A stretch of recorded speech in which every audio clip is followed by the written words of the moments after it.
Hey guys, it's Robin, Artist Island Crafts, and welcome to my studio. Look like you guys really enjoyed last week's log cabin Hexi, or Hexi log cabin, however you want to look at it. So I thought I'd continue on this week and show you how to turn that hexagon into something more than just a tabletopper, placemats, hot pad, whatever, coasters. I thought I'd show you how to actually turn it into a block and into a quilt. Now, I won't be showing you how to actually make these blocks again, so if you need to learn how to make them, you're going to have to check last week's video. I'll go ahead and link that down below so that you can watch that, and then come on back and I'll show you a couple different ideas on what you can do to turn them into some type of a block so it's easy to sew. Now, we talked about how you could put these next to each other and make the little triangles here, or how you could turn them on this way, on this side this way, and you could sew them all together, but then you'd have to do a Y seam. And I do like that look. And as you can see, I put some light colored neutrals as my last round on my little hexagon log cabins here. But I don't want to do Y seams.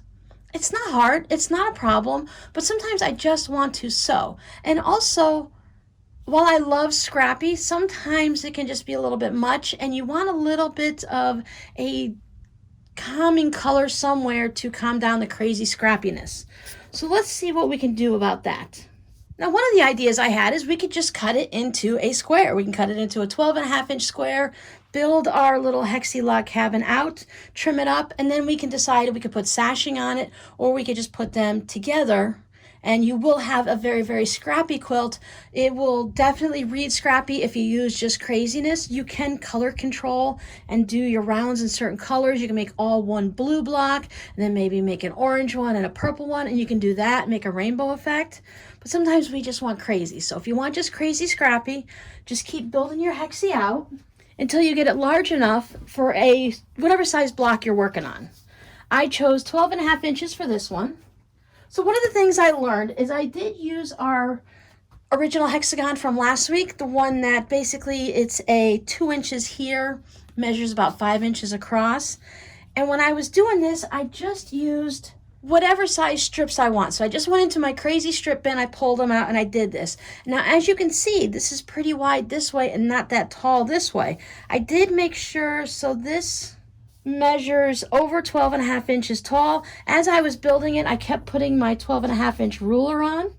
And as you can see, I had these little wings on the side because you can't, the way this is done, you have to build it all the way around. You know, you can't just keep building off of one side because of the way they connect. So it's almost like a herringbone look. You have to build all 6 sides up. You can't do like on a regular log cabin where we can build up on just 2 sides or on this way or whatever. I had to do this. So for those of you that are really into scrappy, it shouldn't bother you too much. You'll just have these left over for another scrappy block, or you could use it for your crumbs or something like that. If you're using a 6.5-inch square or a 9.5-inch block, then you won't have as much. But because I needed to build it out to 12.5 inches, this is what I have. Now, I'm not going to worry too much about specifically if everything's centered, but if your block is working out good, maybe you used all 2.5-inch strips versus whatever you happen to have, I can line up the line here at the bottom of this hexi and at the top. And I could just make sure that I have fabric. See, I have this corner sticking out, so that's not going to work. So I need to slide that back on a little bit. I could still line that up.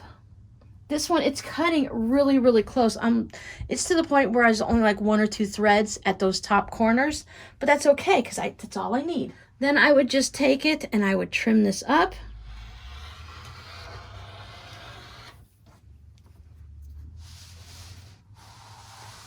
My non-fancy rotating mat. Let's make sure everything is still good and nothing's really shifted too much. This is a large block. I have a rotating mat, but it's only 12.5 inches, so that wouldn't work for me on trimming this up. You can, of course, lift it up and move the block itself. And you can usually do 2 corners at a time. But I've got you guys peering over my shoulder here, so I just spin it around and it works out fine. And if you don't get it quite right and you wobble a little, you can always choose to put a frame around this.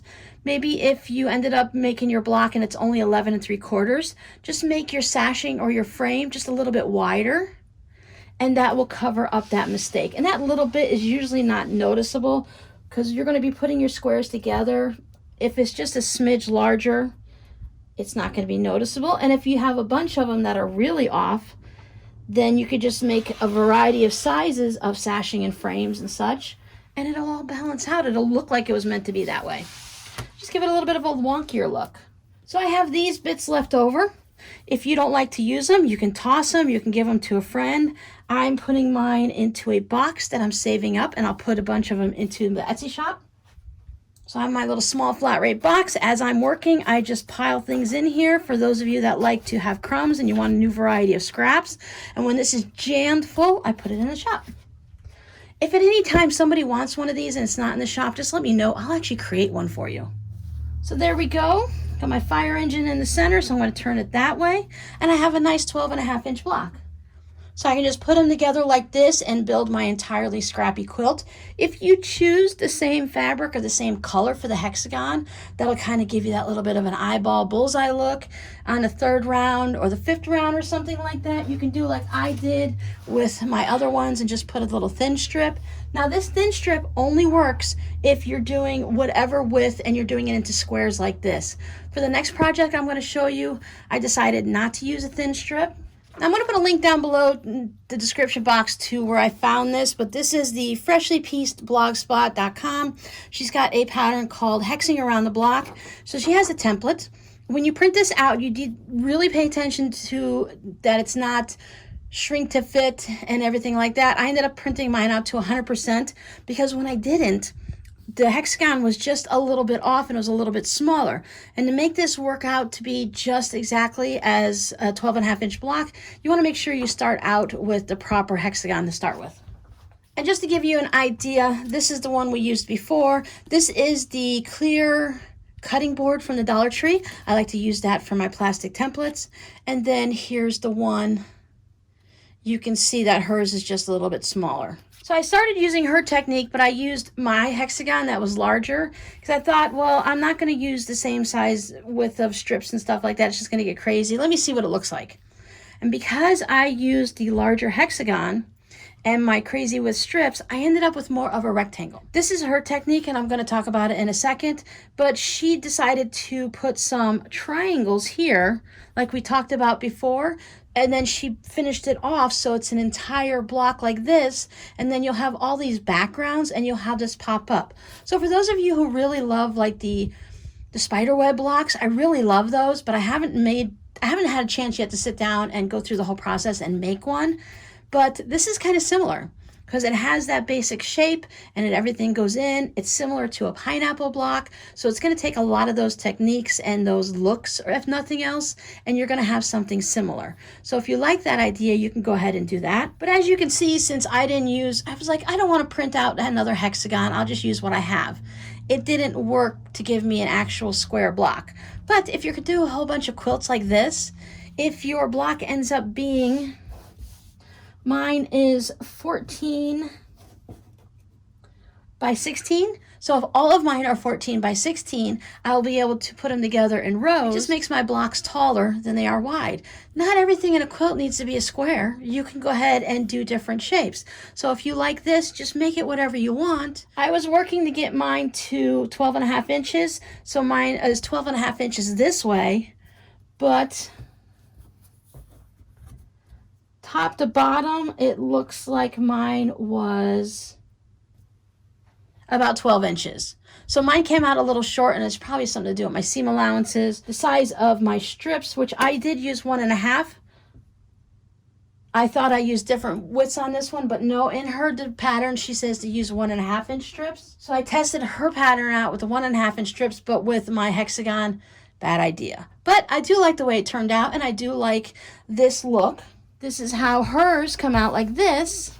So she has a square and I have this. And I think I kind of like the taller version like this. It seems to stretch out my hexagon, where this one seems to kind of go this way, even though it's a square.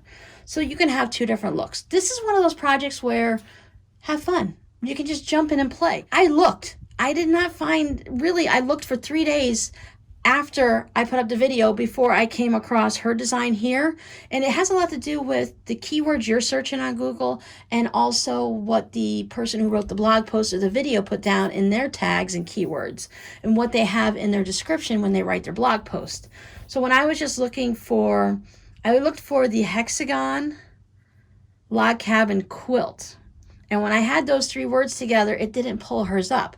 But when I dropped off the quilt and I just looked for Hexagon Log Cabins, I was able to weed through a whole bunch of it, and finally I came across hers. So if you don't find what you're looking for right away, maybe change up your keywords a little bit or go a few more pages. Sometimes you can find it on Pinterest. There's always a lot of links for that, sometimes here on YouTube.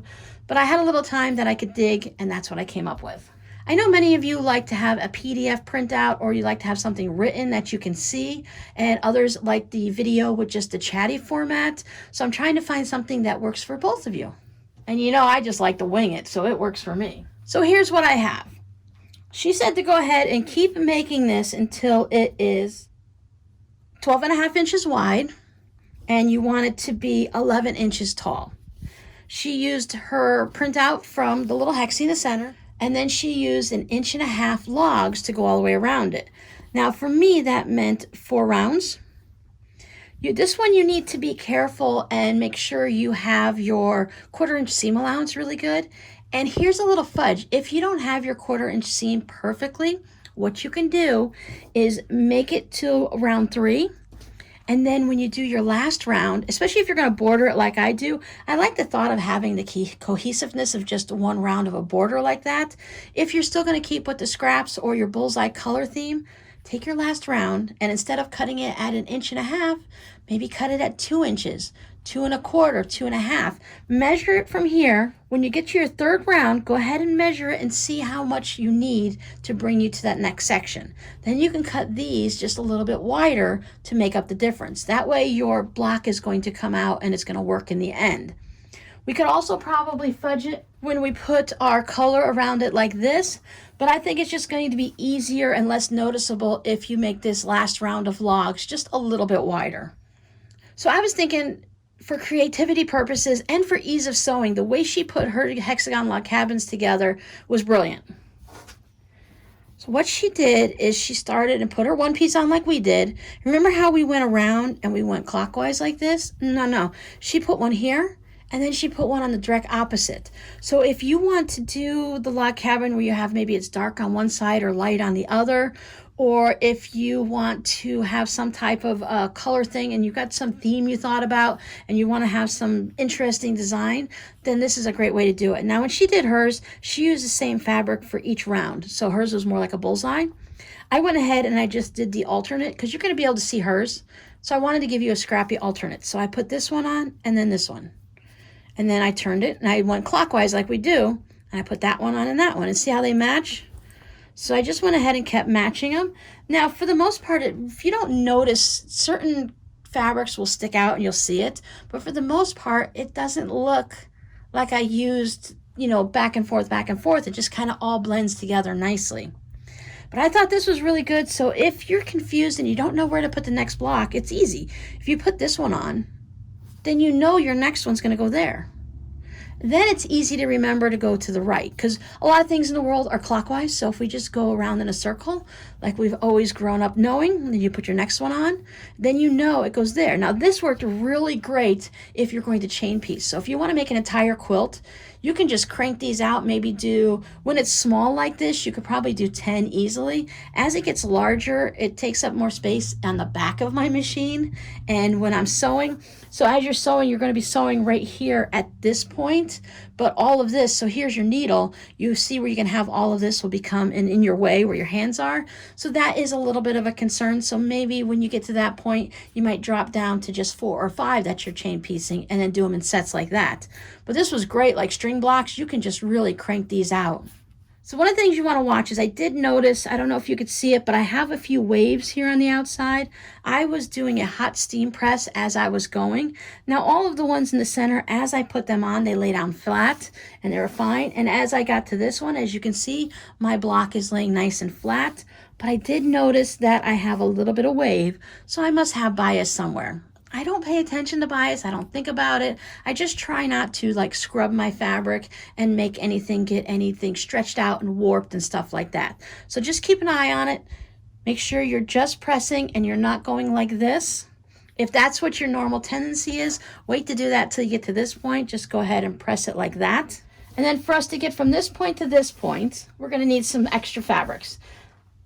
I was thinking that this would be great if you did it all in like white, maybe a variety of whites or some of your light neutrals.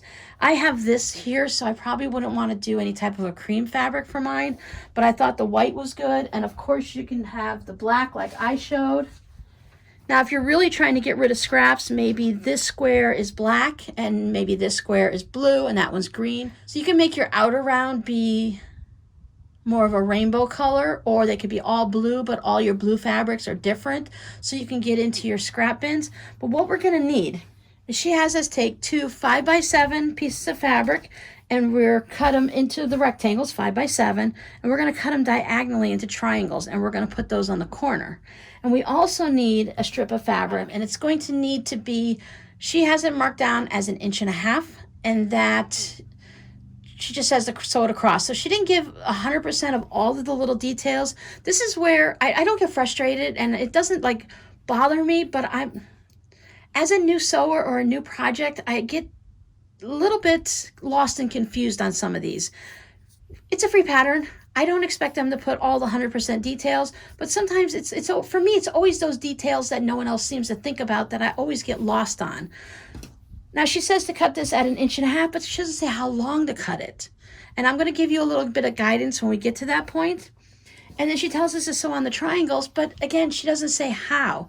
I got some information just by looking at the pictures, and I used my knowledge to do it. But if you're new at this, you're not going to know how. So let me give you a couple tips and tricks on how to get through this section.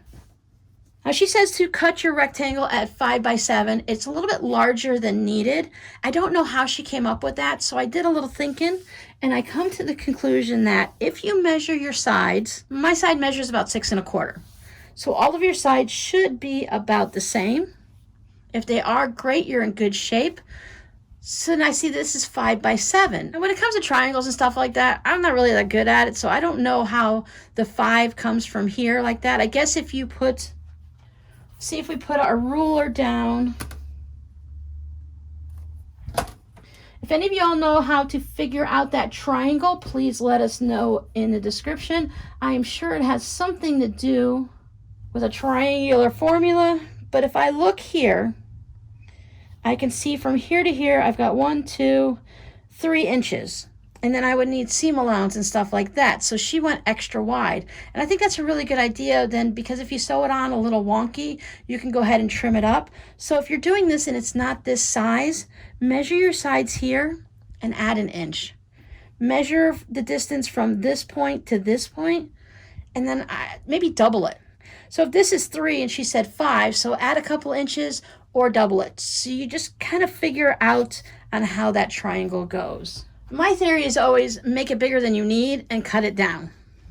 You can always take a piece of paper, cut your rectangular out of a piece of paper the size you think it is, cut it into a triangle and lay it down and see if that works. And then if you need something bigger, do it again. I'd rather cut it out of paper than fabric and have all these weird angled triangle things that, what am I going to do with that? And even in my scrap bin, that's great. I could always put them back together and make another smaller rectangle, but I'd rather just do it out of paper just to figure it out. So here are my 5x7s. Doesn't matter which corner you do, just cut it corner to corner. Line it up right on the corners. Now this is the part where you have to know and how to sew triangles and such to straight lines. So even though we're a hexagon shape, we're still dealing with straight lines. I had to look in her picture because when I first thought about it, I didn't think about it. When I first looked at it, I'm like, cool, okay, now how am I going to sew the triangles on? Do they go this way? Do they go this way? How do they go? So if you take it so that you have, remember, we're going to have two opposite triangles. So one's going to go on one side, one's going to go on the other. We have a straight line across here. We want our block to continue in a straight line. So it would make sense to have this short one here and to put that there.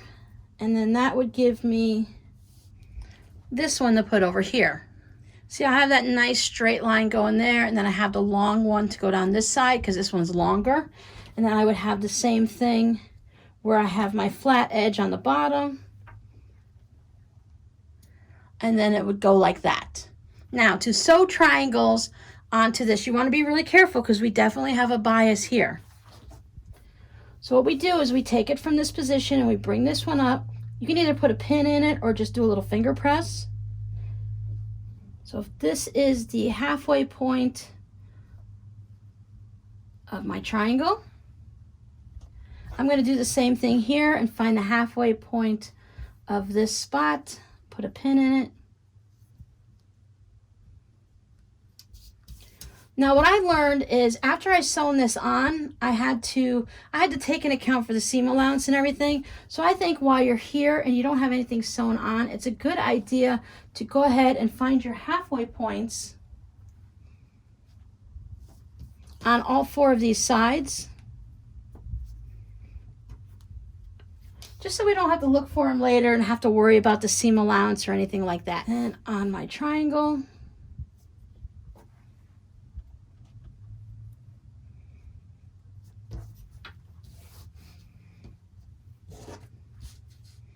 so I fold this over.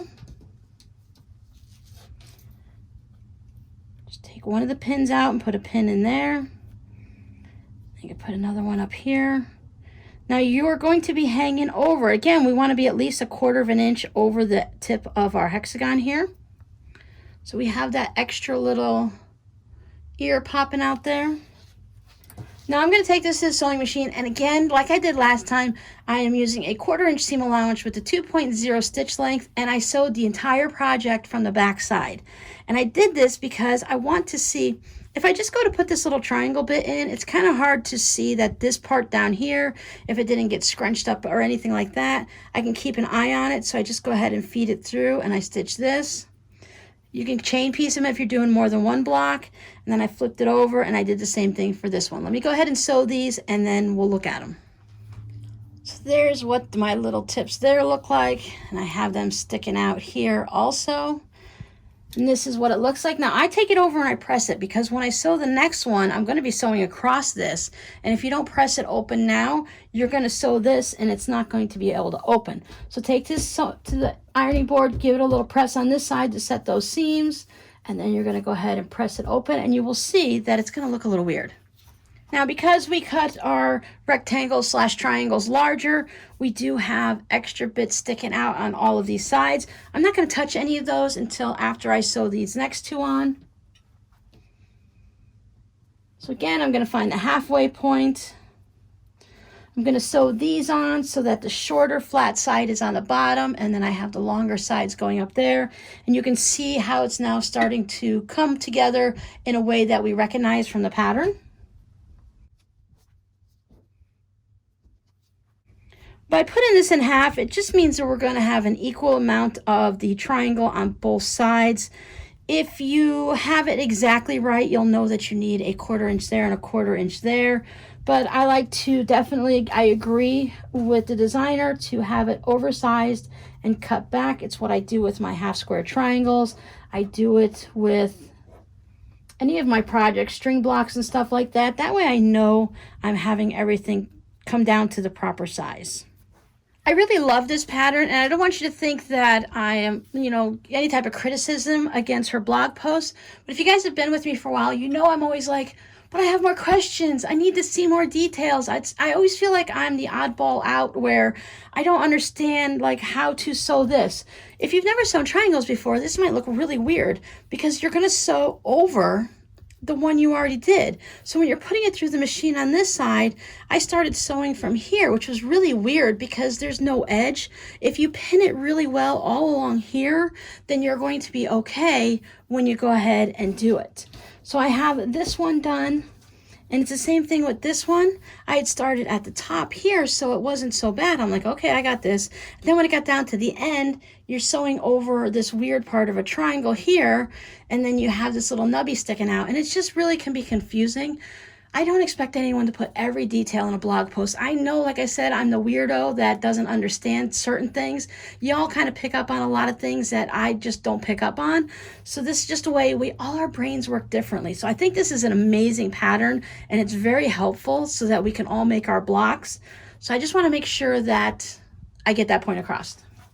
So my constant quest for why and how things work, I pass that on to my daughter. So we can both get a little bit frustrated together. And we're like, how does that work? Well, I don't know. I got to figure it out. So it's kind of fun. So this is what we have. Now, if you're normally making half square triangles and 9 patches, you're going to think, this is crazy. In the directions, she just says at this point to sew your strip onto the bottom. But I wasn't really sure since I have some of these weird angles occasionally. So I wanted to think of what can I do? Is this going to work? I want to make sure it's all right. I don't know where to sew it on. It's such a thin strip. So if you take this and you line it up, and if we look, when we line this up here through the center, we're going to have, your goal is to have a 1/4 inch on the outside of here. So you want this, when we trim it up, I'll show you a little bit more, but we want to make sure that there's going to be a 1/4 inch from our point here into the white fabric. Mine's not perfect, so I just kind of split the difference when I trim it up. So if we look down here, and I have this lined up on the bottom where my wonky square is, if I move things around as if I were to trim it, I can see that down here in that corner, my fabric is just right there, that it's going to line up and there's going to be enough. Plus, as I said, I'm going to put that strip on. So what I decided, since everything looks good, so I'm just going to use my longer ruler. I'm going to line it up on here and I'm going to trim it. One of the tips she gave us in the blog post, which is excellent, as we're going around and we're trimming off those corners of the excess logs and stuff, each of these you can line up from the one previously to make sure it's all square.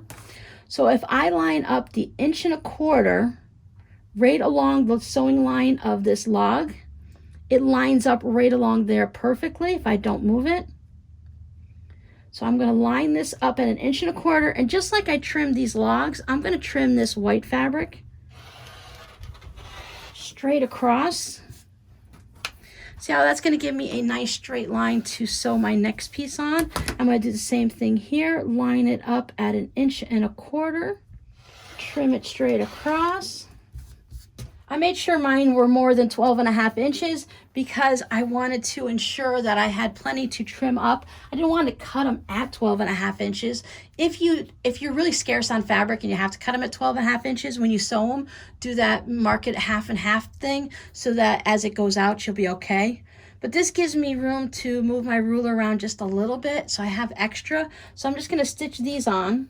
Again, if you're looking at this and you needed a little extra, if this wasn't 11 inches, it was 10 3/4, you can make each of these maybe a 1/2 inch. So instead of cutting them at 1.5 inches, maybe cut them at 1 3/4 inches or 2 inches, and that'll give you that little extra room. So once again, you can fudge your block and make it big enough in these little thin white strips. It's that little 1/4 inch extra in there is not going to be noticeable. Give it a good press. Now I have tails hanging off. That's okay. We're not going to worry about that. Make sure you press your entire block and give it a good, however you do it, whether you do it with steam or without, give it a nice good press so it's laying flat so that when we trim it up, we don't have to worry about having any extra wrinkles or anything like that. Back to my 12.5 inch ruler. This makes it so much easier to trim up projects. You can use your mat, you can use your long ruler. You're just going to have to line it up in different positions. Now, when I was looking at this, I noticed when I trim my other block, first, we definitely want to have our 1/4 inch on each of these sides. If you don't have a full 1/4 inch, and I don't, I'm just going to split the difference. Looks like I have maybe 1/8 inch of my points on either side. So when I sew my next block to this, chances are I'm going to go ahead and lose a little bit of those points, or it's going to be pretty close, because your next block, when it comes up, I'll put the black one next to this one so we can look in a second. but we're going to be sewing them 1/4 of an inch. So if you have less than 1/4 of an inch, it can be a little bit of an issue. So maybe your triangles, if you're really close like me, maybe instead of making them 5 inches wide, maybe you're going to go up to 5.5 or 6 inches. It's really good to make a test block to see how it comes out, and then you can make your adjustments. Because if this first block, if you're going to lose your points and that's important to you, turn this one into a little tabletop or wall hanging or something like that. And then you can go ahead and you'll know that for your next one, you'll need to make your rectangles a little wider, a little bit longer, whichever works in that situation. For this one, I imagine a little bit wider would be needed. And then I saw that if I put it at the inch mark up along the top, that gives me about 1 inch down below. If you have to adjust that just a little bit to balance it out, you have your hexagon in here that you can line it up with. I mean, sometimes when we sew, it gets a little wonky, so you can be a little bit off, and it's still going to look good in your final project. Because with this one, remember, we're just going to be sewing the blocks together, so none of our Hexagon Log Cabin is going to be touching the next one. So you got a little bit, I say in general, a project like this, you've got at least 1/4 of an inch fudge room, so that if it's not perfect, it's still going to work out. So I'm going to trim off one side. Come around this way, excuse my arm and shoulder. Trim off that side. Now I'm just going to show you if I'm going to spin my whole project. I'll line my square back up. Because I cut those two, I know that I can line it up on this side and my corner and down at the bottom. And then I can just trim all this off. Make sure my ruler doesn't move. And the same thing here, I can just move this instead of blocking your view. Line up everything on that side and trim it off. And there we go. There is our 12.5 inch block with a white border. So then when we take our white one and we put our black one, I have my border at the top and bottom, so I'm going to go ahead and put it this way. So when we sew these two together, you see how when you do the 1/4 inch seam, if you do it perfectly, these 2 points, and if they don't touch and you just lose a little bit of it, it's going to be okay. Especially if the last round is the same color, the same fabric, same color, it'll blend right in, you won't notice it. When I'm doing a super scrappy quilt like this, I don't always worry about the points, because sometimes things happen when you're going super scrappy, freeform, you lose some points. And it's okay, because I'm going to be looking at this and not right there. And if you want, since they're 12.5 inches, you can also do them this way, but of course you will have that little section over there on the next row up or down where these points are going to touch the next square. But if you're just doing a table runner, then your only problem is going to be when your binding goes on. So again, you need that 1/4 inch. So you can always make it a little bit wider. Fix your triangles, make them a little bit wider if necessary. So I hope I gave you some new ideas on how to use those scraps and how to turn your Hexagon Log Cabins into a quilt. Whether you want to go totally scrappy or you like to have yours framed out. I think this is a really fun project, a great one to just do for the mindless sewing. Be sure you check out the blog post that I have linked down below to get all of the directions if you want to see it in print, and also to print out your little hexagon. Your code word for today's video will be I spy. I spy a sun. I don't have any sun today. It's been raining for 3 days. But it's going to be great because it's going to turn my grass nice and green. I have one last question for you before you go. Would you be interested in seeing this as a quilt as you go project? I've been thinking about it and talking to a few people. There's a way you could do as a quilt as you go block, or you can do an entire hexagon as a quilt as you go project and turn it into a lap quilt or a baby quilt or anything larger if you'd like. Let me know down below in the comments if you'd like to see it as a quilt as you go. I hope the sun is shining where you're at and that you're having a wonderful day, and I'll see you all in the next video. Bye.